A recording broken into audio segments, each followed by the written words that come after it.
military man. Most of these rappers tell nothing but lies.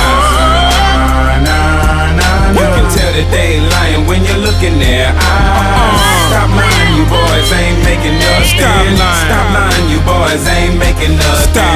Bonjour, et pour fêter les 10 ans de la télé-réalité, il faut parler de ce nouveau type d'émission qui cartonne depuis plusieurs années maintenant, les émissions culinaires. Alors sur le papier, c'est pas bête, c'est comme l'émission de Maïté, mais sans Maïté en fait, comme ça vous coupe plus l'appétit, ça c'est bien. Et l'émission ultime, c'est bien sûr un dîner presque parfait, le but étant de préparer le meilleur dîner à des inconnus et qui commence toujours par un truc qui me met hors de moi. Alors je m'énerve jamais dans la vie, mais là c'est plus possible, l'intitulé des plats. Pourquoi est-ce qu'ils n'écrivent pas simplement le nom du plat, les autres candidats ne comprennent jamais rien.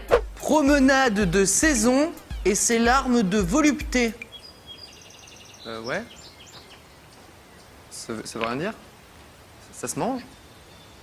Et là en plus, tu sais très bien qu'il y a un mec de la prod qui leur demande d'imaginer ce que c'est. Ah bah oui, un risotto au foie gras. Ou alors une soupe de poisson. Volupté, poisson, trop facile. Alors qu'en fait, c'est un truc tout con. Alors, ce que j'appelle une promenade de saison et ses larmes de volupté, en fait, c'est des pâtes au beurre. Enfin, c'est des coquillettes, quoi, sur un lit de beurre. Il faut savoir qu'on n'est pas noté que sur son repas, mais aussi sur la décoration de sa table et l'ambiance de la soirée. Et pour ce dernier point, les candidats font un truc qui n'existe que dans un dîner presque parfait. Une animation. Qui, dans sa vie, a déjà entendu au milieu d'un repas? Alors, avant de passer au plat principal, tout le monde se fout à poil et on va repeindre les murs du salon avec son corps, ok? Sauf toi, Gertrude. Pas toi. Non, toi, tu gardes tes ailes. Enfin, on a des pinceaux, quoi, s'il te plaît. Arrête de me regarder.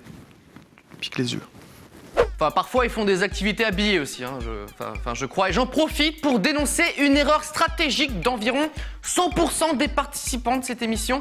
Si le but de l'émission, c'est d'avoir des bonnes notes, pourquoi est-ce qu'ils préparent des trucs comme ça? Ventricule de cheval au chocolat. Et pour le dessert, glace au wasabi dans du saucisson. Seulement si vous êtes sage. Ça me fait plaisir. Non, tu me fais des bonnes lasagnes ou des pâtes carbonara, là, je te mets un 10 direct. Et si tu fais pas ta Valérie Damido et t'évites de me faire jongler avec des tronçonneuses, je peux même te mettre un 10 pour la déco et l'ambiance. D'ailleurs, ça me fait penser à un truc. Est-ce que vous saviez qu'il est possible de se prendre un 0 dans un dîner presque parfait? Un 0. Qui peut se prendre un 0 à moins de cuisiner avec de l'eau de javel, je vois pas. Alors, Jean-Jacques, pour le repas ce soir, je te mets un 0.